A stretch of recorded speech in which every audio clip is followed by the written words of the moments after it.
All right. Well, hi, everybody, and welcome to week two of the 2025 ELP LDTC Language Documentation Learning Series. We're so happy you're joining us. We're really excited to be learning with you this year. And if you couldn't be with us last week, don't worry. You'll get the recording of that session, just went out. You should have it.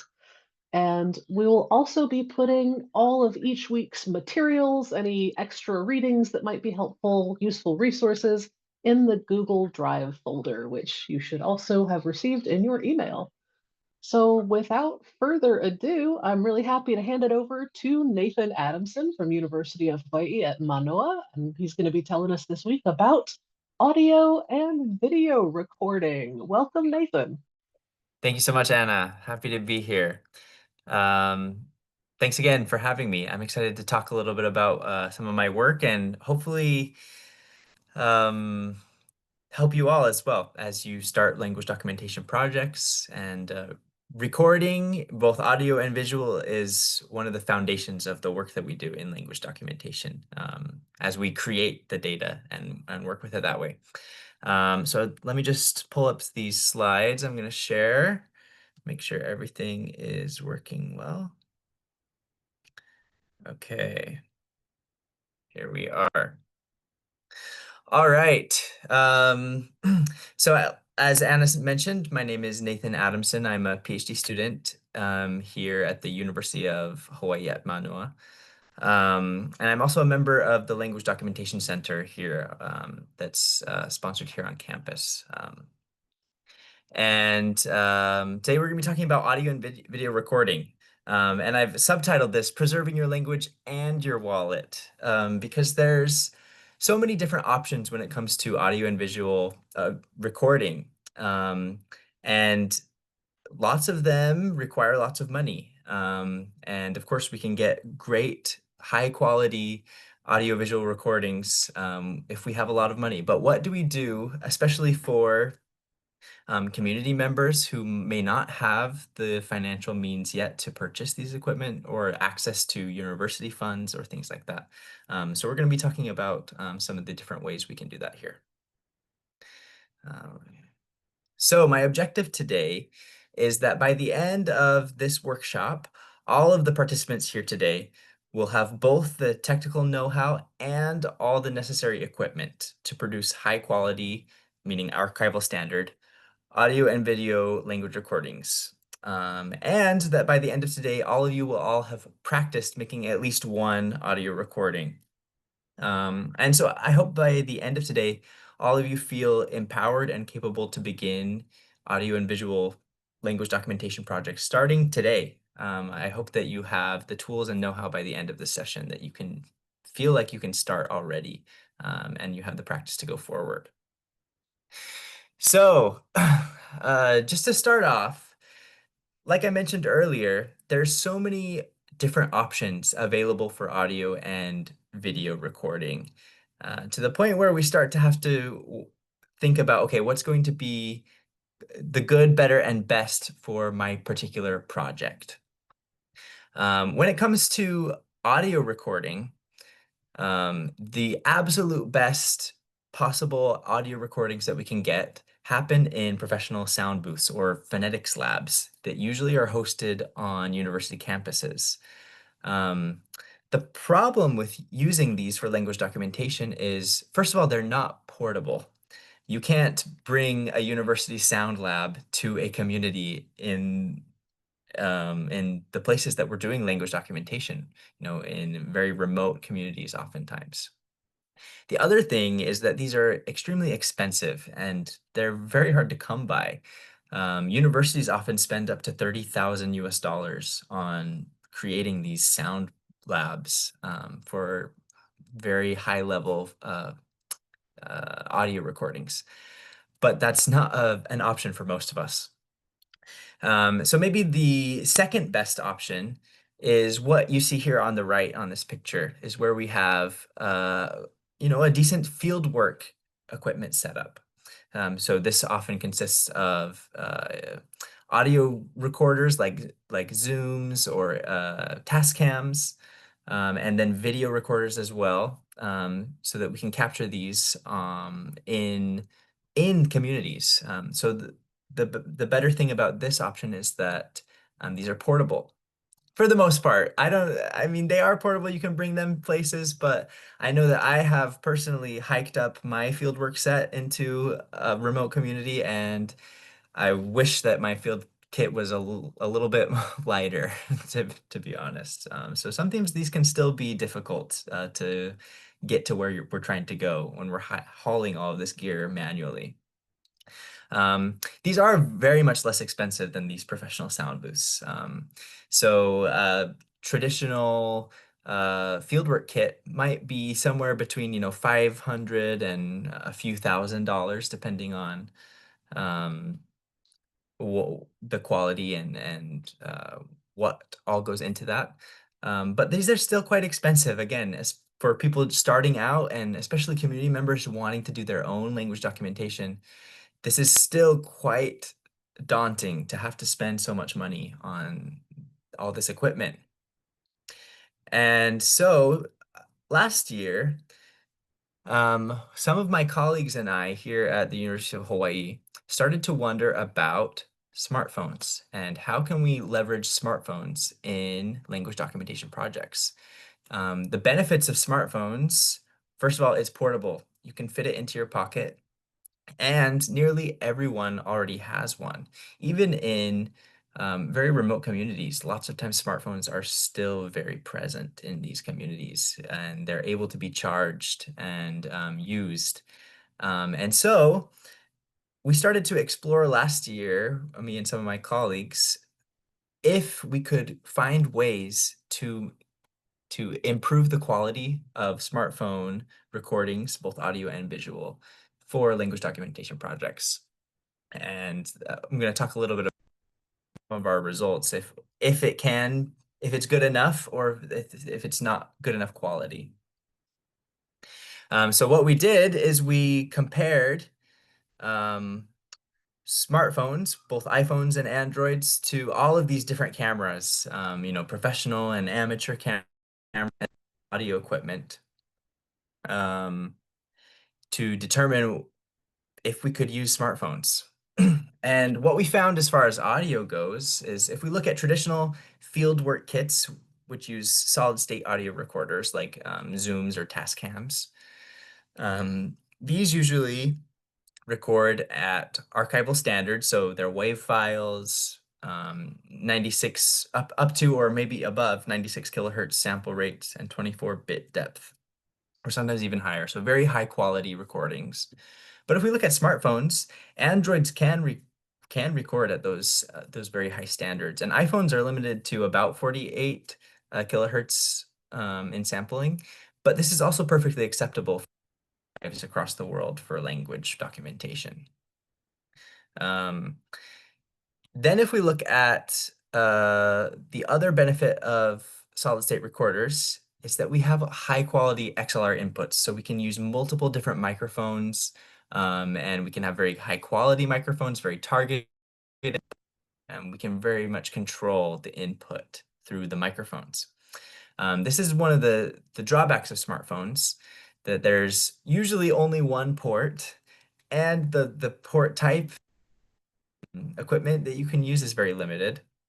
But mics are available. You can buy microphones that are compatible with your smartphone, and they're usually a little bit more affordable. So if we compare some of the recording between solid state recorders and smartphones, we find that actually smartphones can do pretty well.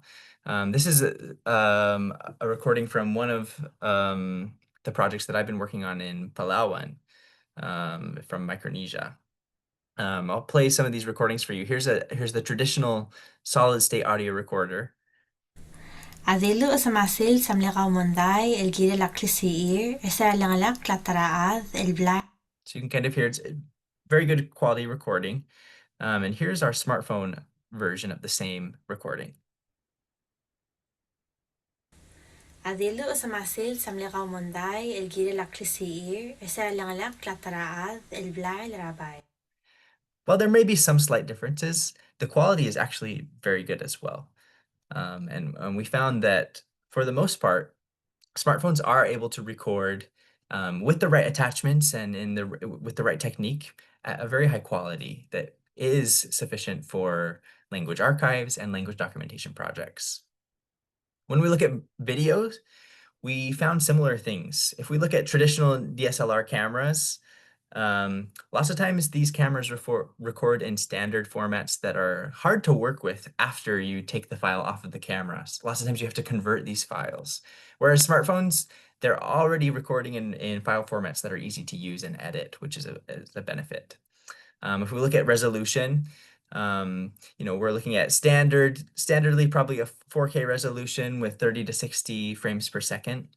Of course, high-end or more expensive cameras can exceed this, but probably not necessary for. If we look at smartphones, cameras are very advanced nowadays, especially the newer models. We have smartphone cameras that can go up to 8K and 120 frames per second, which is very much on par with some of these very high-end cameras.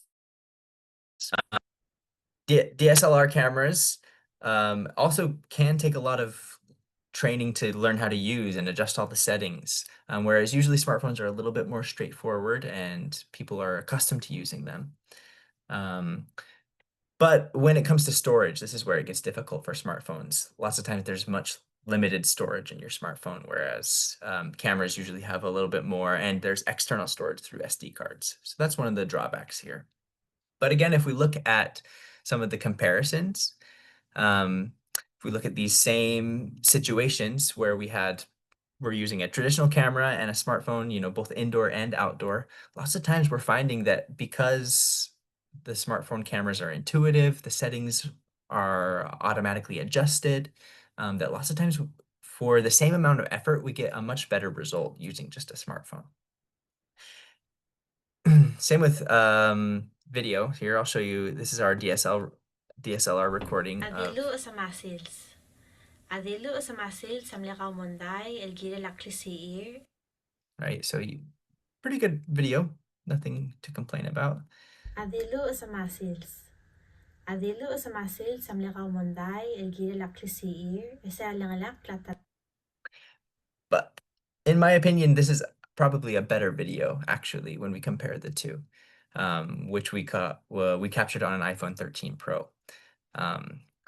So we're finding that in today's advancements in technology, and especially in smartphone technology, that lots of the specs that are required in language documentation projects are now being implemented into phones, which is very exciting for language documentation because that opens the door to more community members and more people around the world to be able to conduct these language documentation projects and to get high quality audio and video recording that can be archived in a language archive up to that standard of quality. So bottom line, smartphones, especially the latest models, are sufficient and especially in video. The limitations of smartphones seem to have less to do with the quality of the recordings and video that they make and more about some of the operational drawbacks of smartphones, the device storage and battery life and usage and things like that. And so what we want to talk about today, and we'll do a little practice with all of your smartphones, is how do we get the best possible audio and video recordings with just our phones? If you do have questions about, building a field kit or, documentation recording equipment, I'm happy to talk about that as well, and you can email me. But today I want to focus on this smartphone recording aspect, as this is something that's all of you will likely be able to start using today.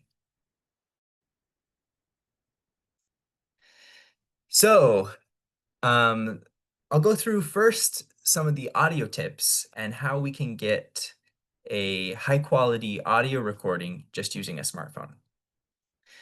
So first, what you need to think about whether this is on a smartphone or a traditional recording device, is to prepare your environment for recording.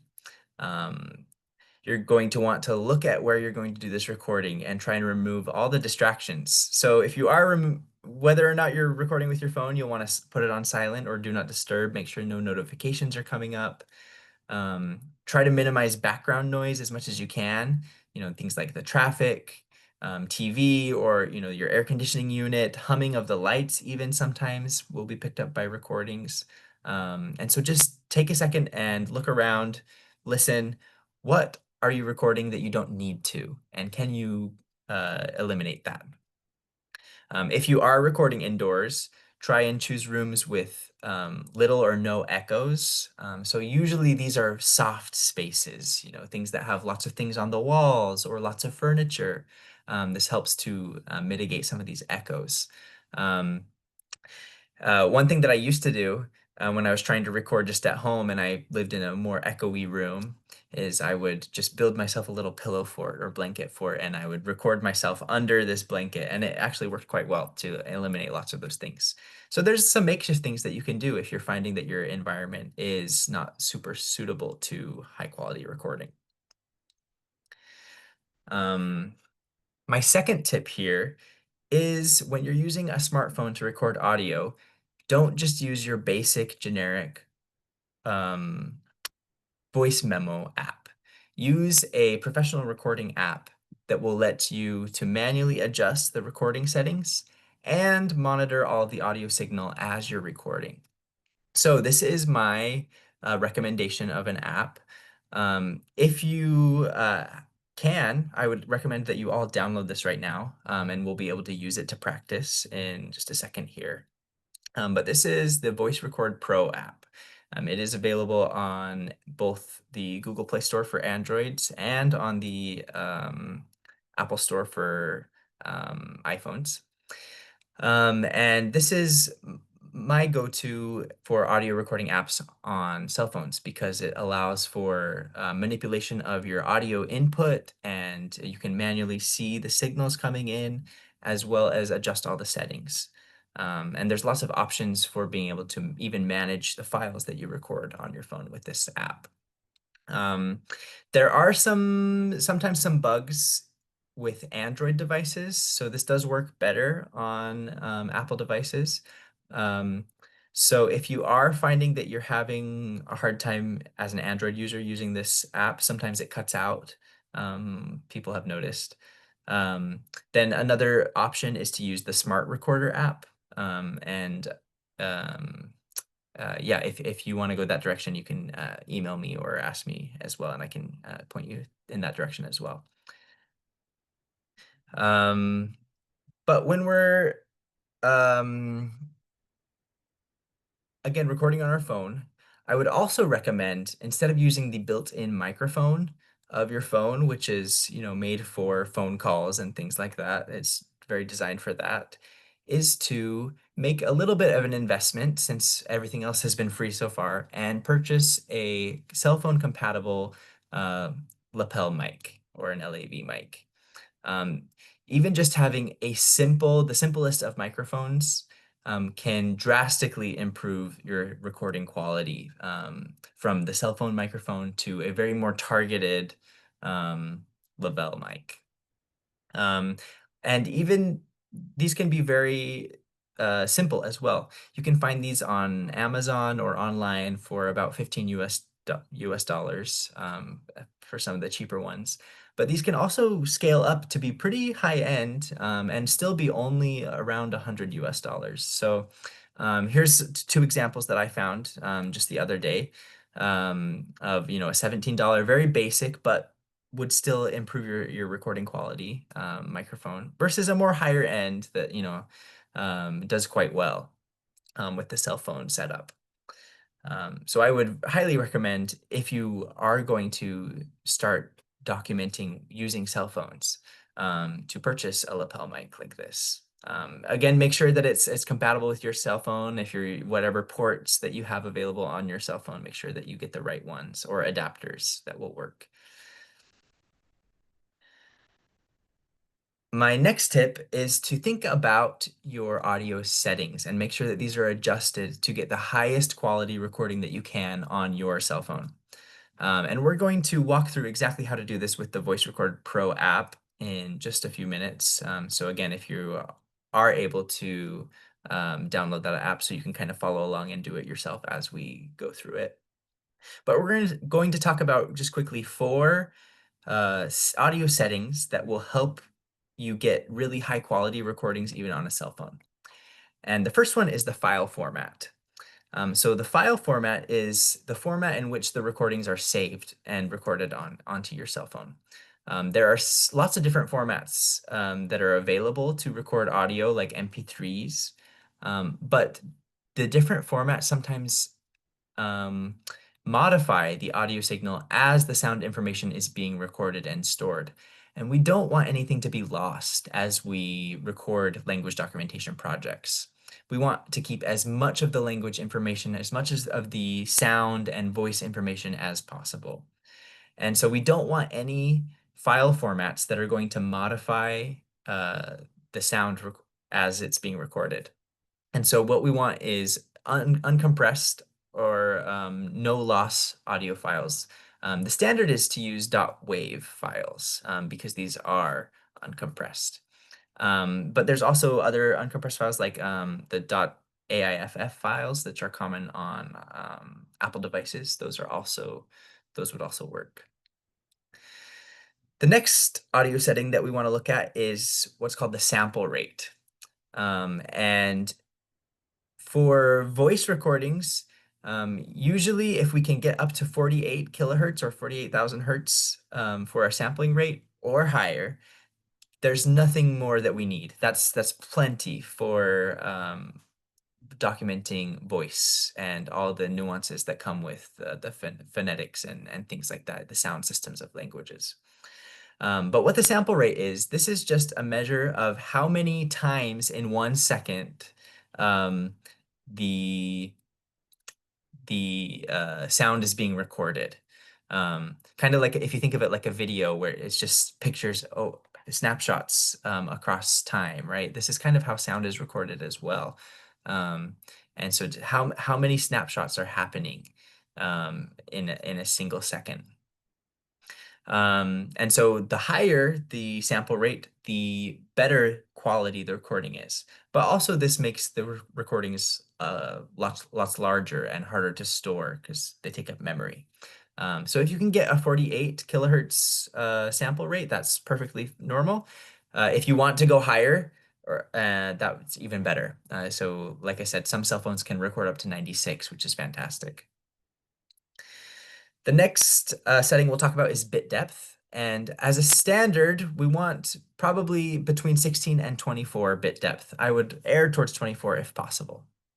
And what this measurement is how in depth each sample of the sound is. So like we talked about, the sample rate, 48,000 hertz, we're sampling the sound 48,000 times in a second. And the bit depth tells us how much information is being extracted every time the sound is sampled. So 16 versus 24, there's more information being gathered every sample in the 24-bit depth recordings. And so, of course, when we're recording voice and we want to get as much information as possible for these language documentation projects. So more bit depth is better. Again, this does have a trade-off with file size, that if we just do as the maximum bit depth and the maximum sample rate, we're going to have very large files, but they will be very rich in acoustic information, which is also what we want. So we kind of have to find a trade-off for that. Again, like I recommend here, that you shoot for 24 and maybe fall back to 16 if that's not possible. The last thing that we'll talk about is just channels for audio input. You've probably heard and are familiar with these before, but we have 2 general terms. We have mono and stereo for input, and sometimes you'll probably be familiar with it maybe more on the output side. But when we're recording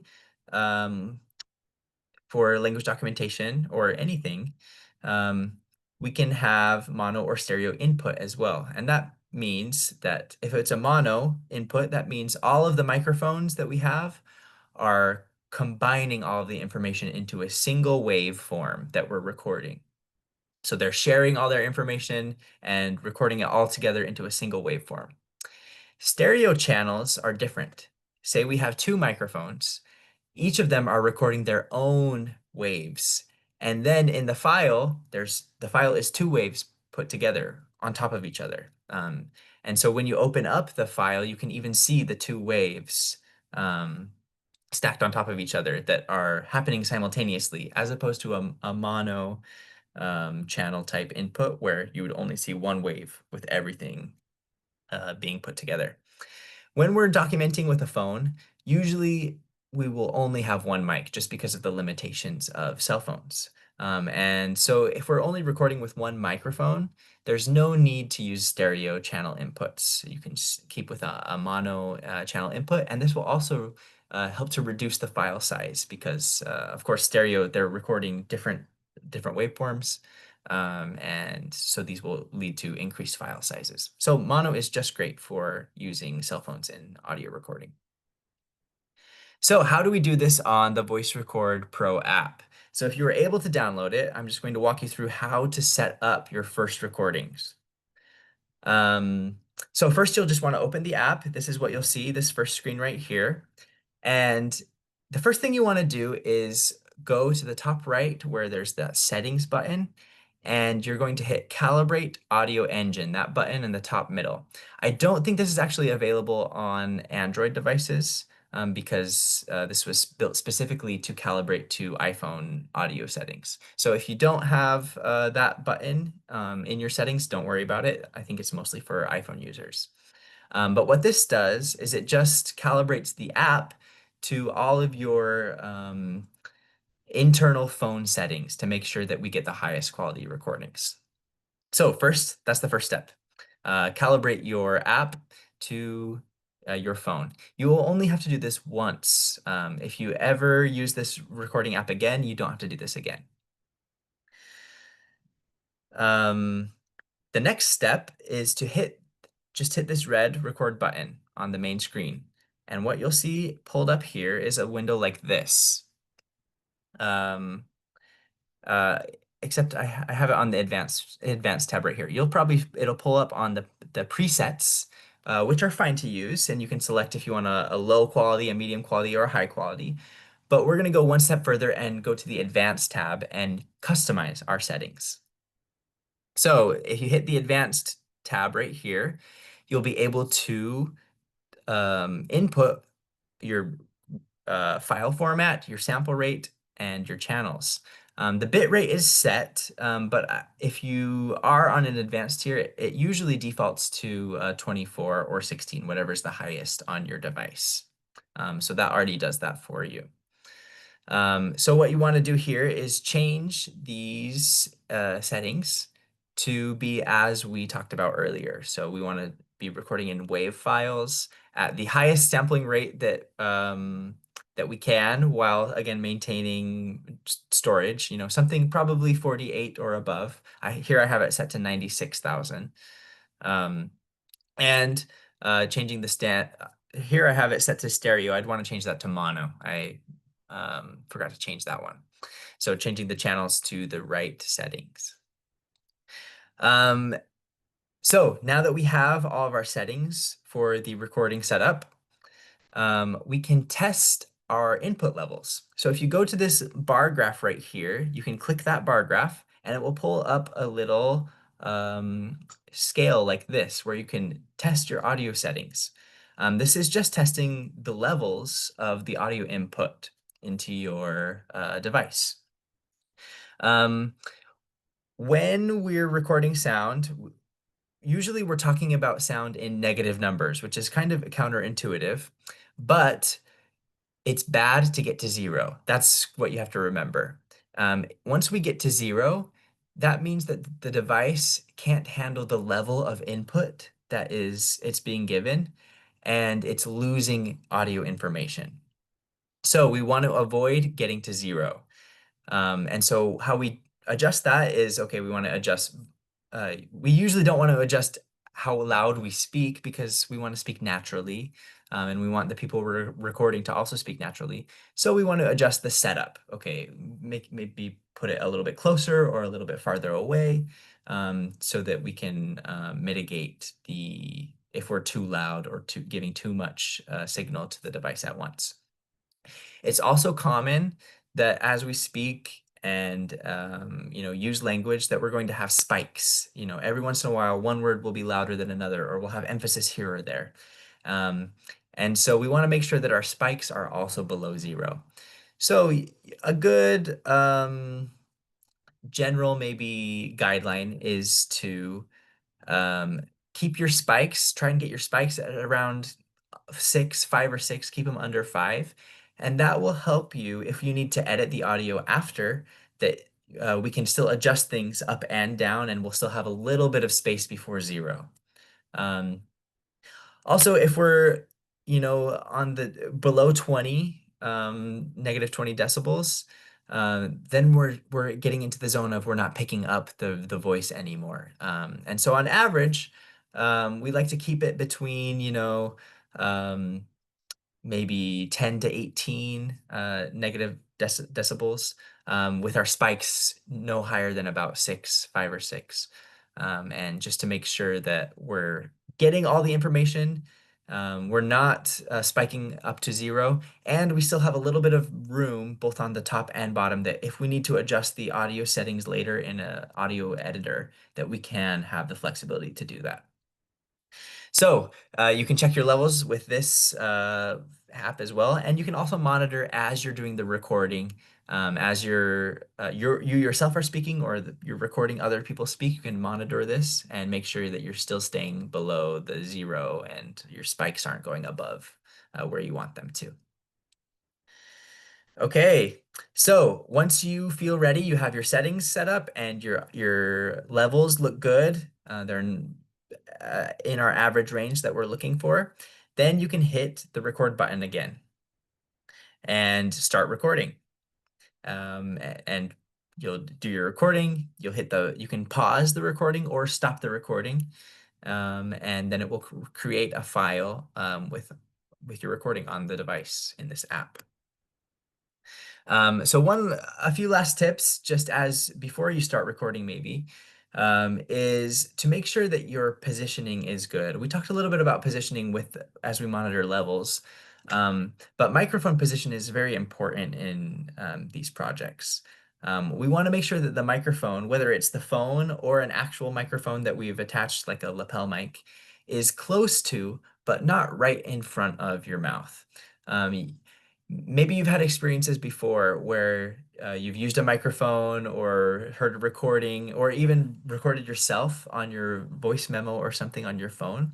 And if you put your phone right over your mouth, you're going to get a lot of extra sounds in there. Lots of, breathing sound, lots of puffs of air, even lots of kind of spit sounds as we talk. And we don't want these sounds in our recordings. We just want the speech sounds and nothing extra. So if we move the microphone from right in front to maybe just a little bit below or out in front a little bit more, this helps to remove some of those extra sounds that we don't want tarnishing our recordings. Also, if we're using our phones, one of the difficulties is making sure that we get consistent signal. We don't want it to be moving. So you don't want to be holding your phone as much as possible. You want it to be fixed and settled. This will assure that the signal is strong, constant, and there's no extra vibrations. So you'll want to put it down, and ideally, you'd want to put it on like a cell phone tripod that you could buy for just a few dollars, and so that you can get it in the right position as well as not have to hold it. You want to avoid putting it directly on a hard surface, such as a table, because the sound will actually vibrate the table and it will vibrate the cell phone, and sometimes you'll hear these buzzing sounds from recording with a cell phone because it's sitting on a table like that. So my tip is just to consider purchasing an inexpensive phone tripod that you can use in your projects for these. And then we already talked about checking your levels, so I'm a little ahead of myself there. So once you got your mic in position, check your levels, make sure you're all good, and then go for the recording. So I want to give some time to let you practice this. So it's not going to be very in-depth, of course. You've just learned this, but I want you to be able to apply this now so you don't forget it and you feel like you can go out even later today or tomorrow and do these actual recordings. So I'm going to give you 60 seconds only to make hopefully around 30-second recording. And so these are the things you're going to do. You're going to look around for, maybe 10, 20 seconds if you need. Look around your environment. What is one thing that you can do to make it more suitable for a recording? So do you want to move slightly? Do you want to turn off, the air conditioning? Do you want to go into a different room that's maybe a little bit better suited? So just take 10, 20 seconds and think about how can I improve my environment for recording. Then once you're ready for that, adjust your settings, make sure your mic is in a good position, check your balances, and then try to get about a 30-second recording. And you can record anything you want. If you don't know what to say, here's a prompt for you. You can look at this storyboard that I have on the screen, where you can see from picture 1 to 2 to 3 to 4 to 5 to 6. It's describing kind of a story without words. And I want you to put words to that story if you can't think of anything to do in your 30-second recording. So any questions before we start? If that's clear, then I'm just going to start a 1-minute timer and let you all have at it. I'll be quiet as I can for the 60 seconds and let you guys just practice trying to use this Voice Record Pro app to make your high quality language documentation recordings. So here we go. I'm going to start this 1-minute countdown. Ready, set, go.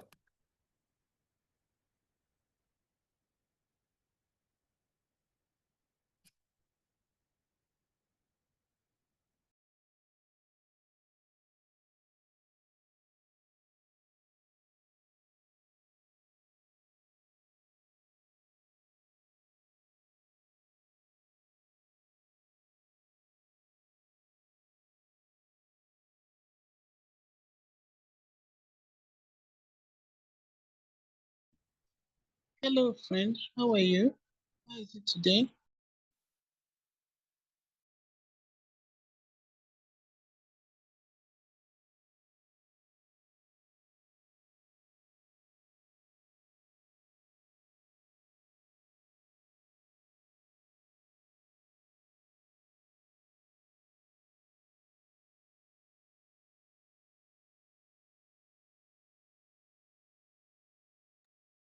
All right, that was really quick, just 1 minute. But I hope you were able to actually practice using the app.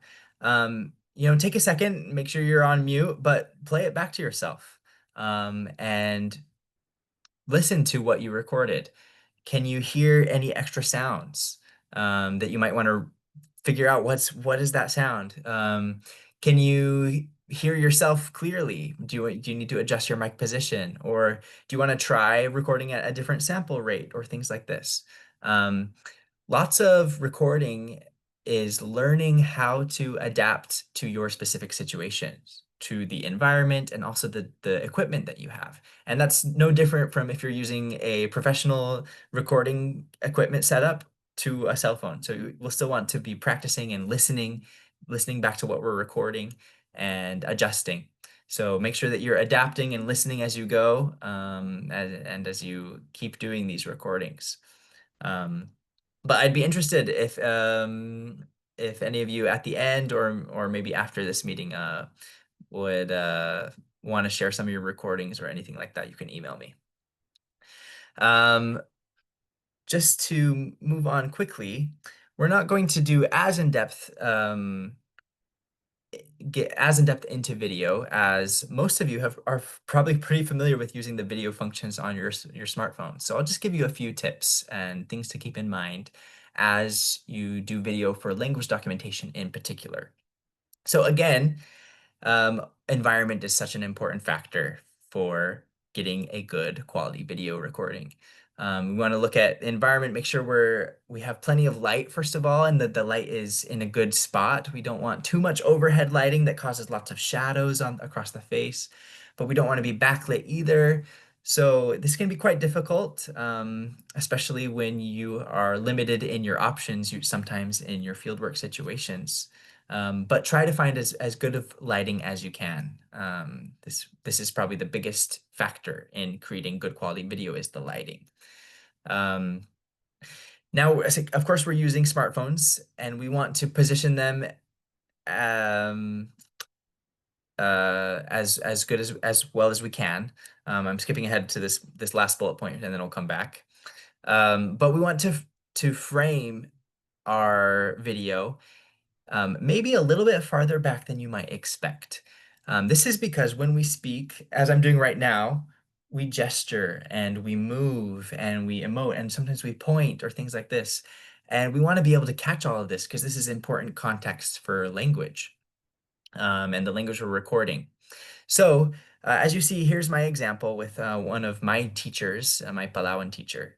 And I have quite a lot of space for her to be able to gesture, and she can do very big gestures, and I can still get the entire thing on the camera. Again, like I mentioned with audio recording, you'll also want to position your camera in a very stable place, ideally on a tripod, so that it doesn't move. And again, these can be quite inexpensive to add to your kit. And the second bullet point, the one I accidentally skipped, as you adjust your settings, you can increase the quality of your video recording just from your standard camera. So when you open your smartphone camera, lots of times these settings have been modified to be space saving and to maximize storage. And there are a few things that you can do to get better quality, and it will be a larger file, but you can get better quality, which is a good thing if we can for language documentation. So one thing you can do is look to see if your phone has a Pro or HD mode to be able to adjust these two main things, the frames per second and the resolution. For both of these measurements, these are very similar to the sampling rate and the bit depth that we talked about with audio recording.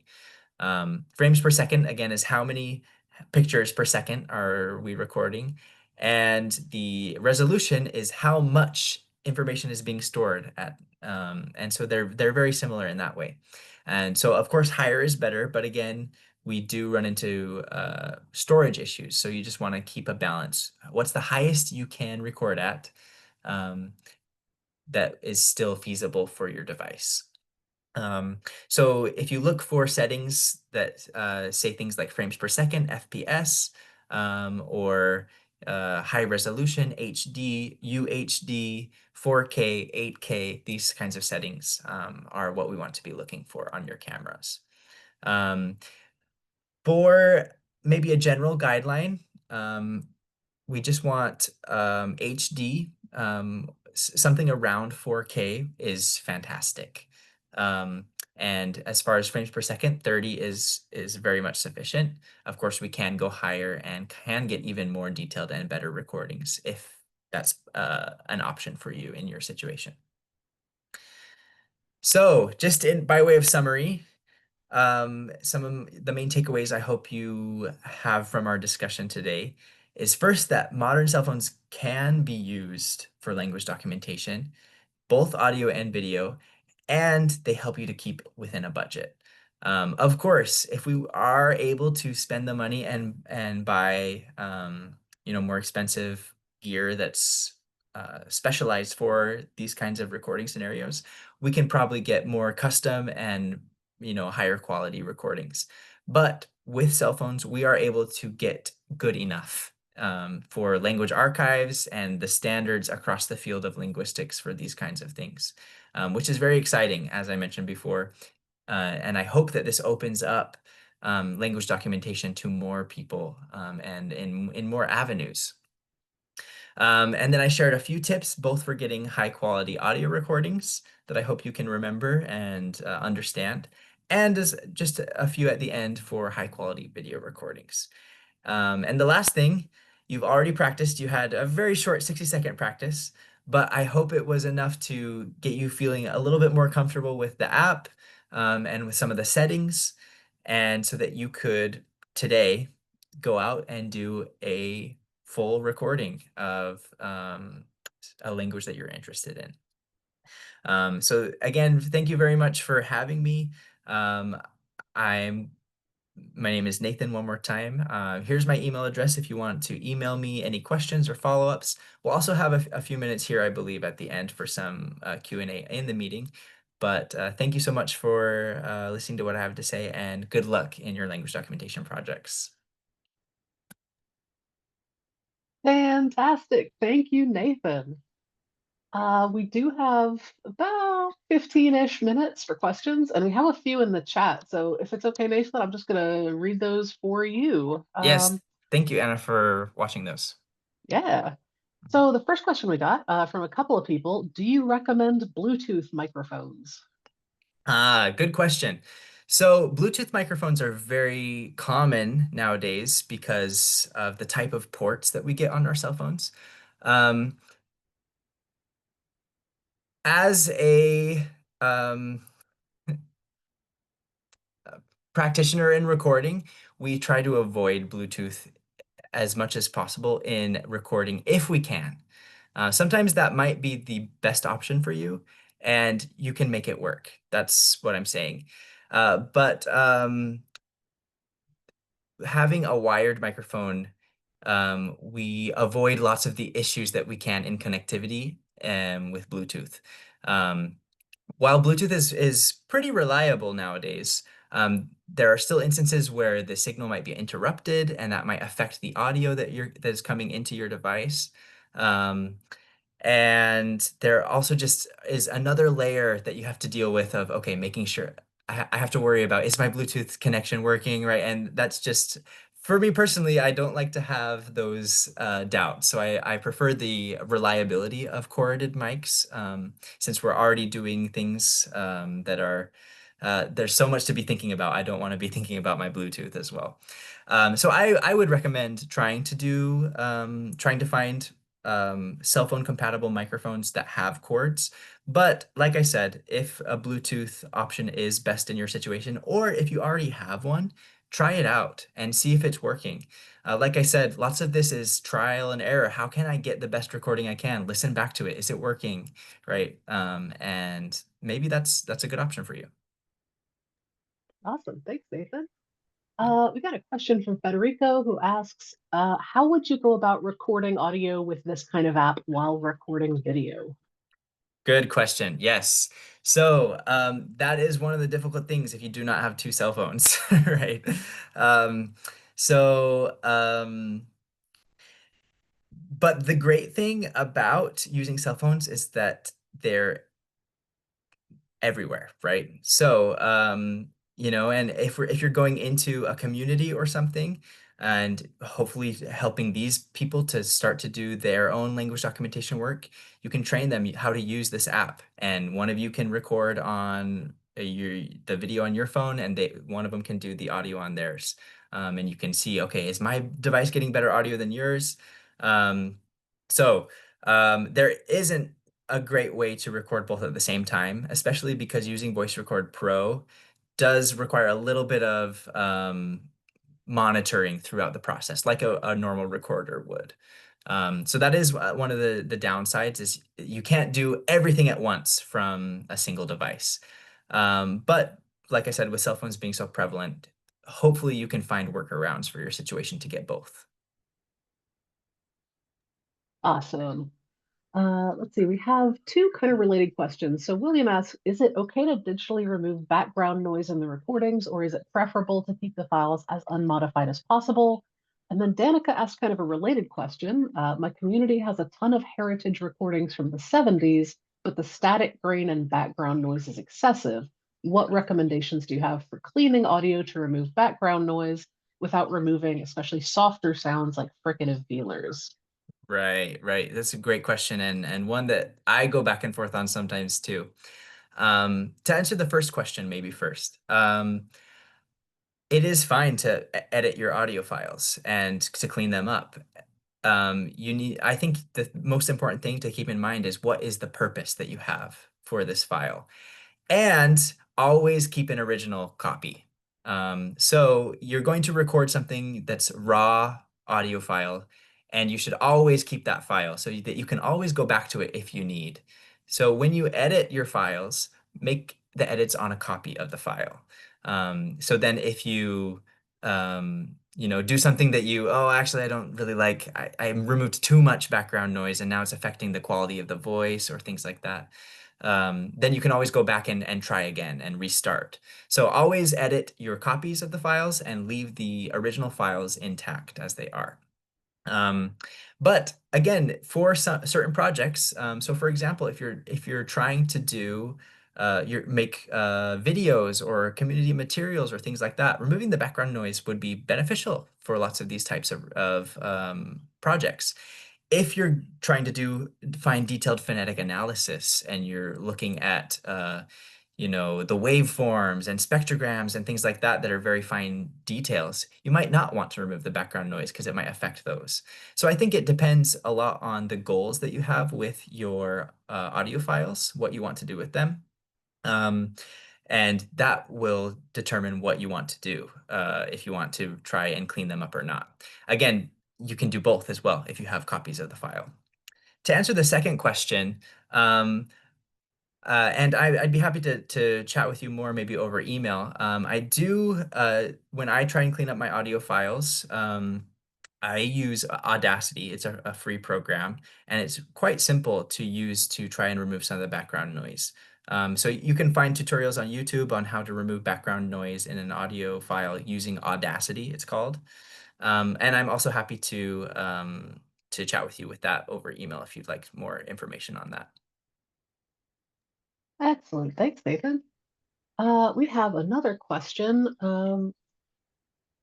Actually, a lot of people requested that you drop the link for the actual correct apps in the Google Drive folder Great. because there seem to be some similarly named ones that are very full of ads, and we don't want those. Oh no. Yes. All right. Yes, I will definitely drop the links for those. So you can come back and find the links to the right apps. Yeah. Great. And then we had a couple of related questions about just generally, are Android recordings comparably good to iPhones? Yes. Okay. So this was part of kind of the exploration I was doing last year with some of my colleagues here about, what are the best devices for on a budget. And yes, in general, we found that as far as audio recording goes, both cell phones, Androids, and iPhones are pretty comparable in audio.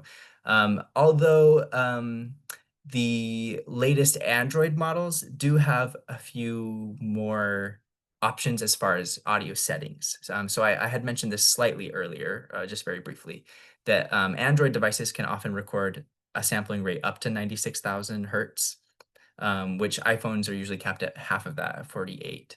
And so the potential for more in-depth audio recording is probably better in Android, but in practice, it's very rare that you need anything more than 48. And so in the end, they end up being quite comparable. Great. I think there was one more question from the chat. So Federico wanted to confirm the difference between your recommendations for bit depth and bit rate. Right. Okay. So my recommendations were for sample rate and bit depth. So bit rate is a little bit different, and we actually usually don't input the bit rate, what's called.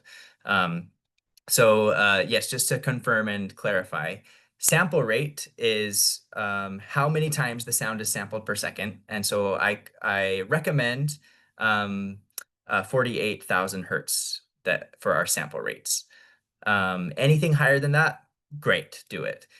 You can probably come down sometimes. I see recordings at 44, and that's usually pretty acceptable as well, but I recommend 48. And then for the bit depth, that's the second recommendation I make, and that is how much information is captured with every sample. And So I recommend 24. That's actually kind of high. I usually tend to record on the high end, just for my own sanity. Same with sample rate. I tend to record a little bit on the high end just to have that backup. So lots of my colleagues record at 16-bit depth rate, and have success with that as well. But my recommendations are 48 for sample rate and 24 for bit depth. Awesome. We also have a question from Christy. Which form of recording is better, MP3 or MP4? So these are different recordings. So MP3 is audio recording, and an MP4 is a video recording. So they're kind of a little bit comparing apples to oranges there. But in general, we don't want to use MP3s at all in language documentation. Again, MP3 is one of the file types that I briefly mentioned before that compresses the audio when it saves it. So we're recording all this abundant information about the sounds, and the MP3 file will take that and just squish it all together. And so we lose a lot of information when we use MP3 files and when we record in MP3. So what's better is to record in WAV or .wav, and that leaves all the information how it is, and it doesn't do any modification to the sound information. As far as MP4s, MP4s are great to use for video. And if you want to record starting in an MP4 from your video, go for it. That's perfectly good.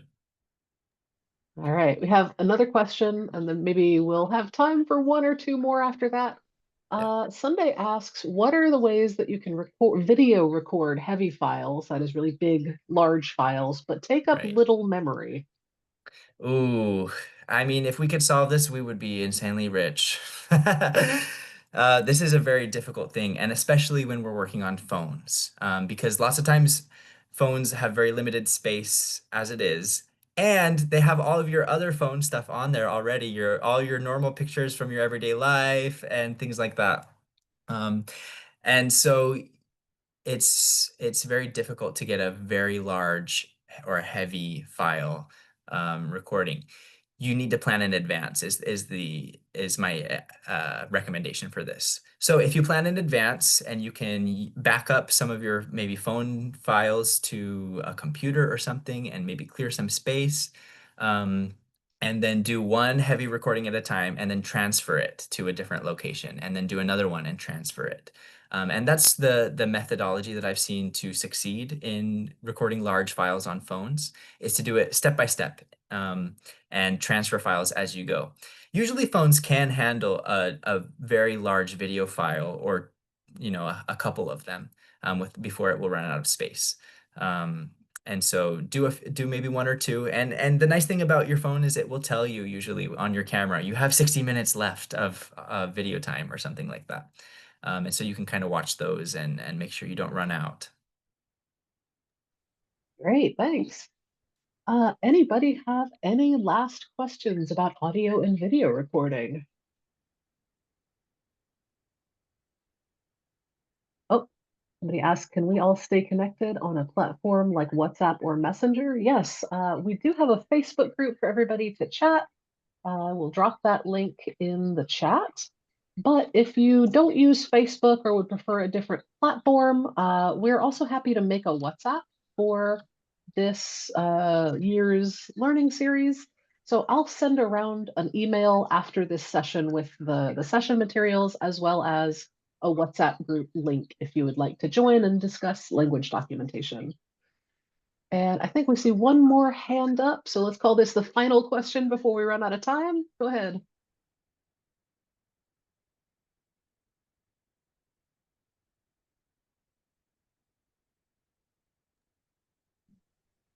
Yeah. Can I go ahead?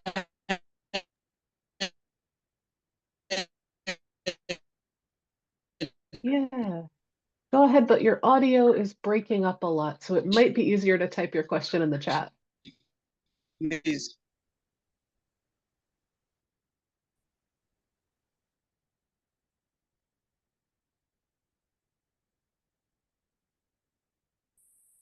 Yeah, unfortunately, we I can't had a hear you. real problem.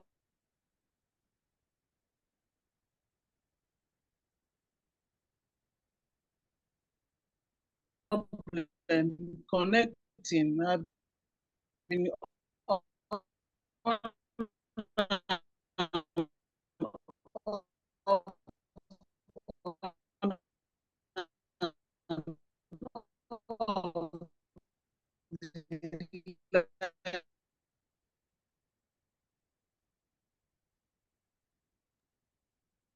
Right, yeah. I think your connection is not letting your audio come through. So if you can, maybe drop your question in the chat, or I think Nathan added his email address if you want to contact him directly. So, yep, there we go. There it is in the chat again. So maybe reach out to him for that. And for everybody else, I will send around the recording of this session, as well as the Google Drive folder with the slides shortly.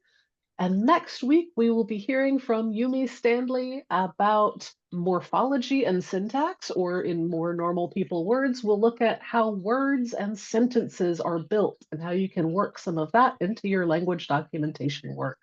So we'll see you all this same time, same Zoom link next week, and we're looking forward to it. Thanks everybody for being here, and thanks, Nathan. Thank you. Take Thank care, you, everyone. Nathan. Thank you, Anna.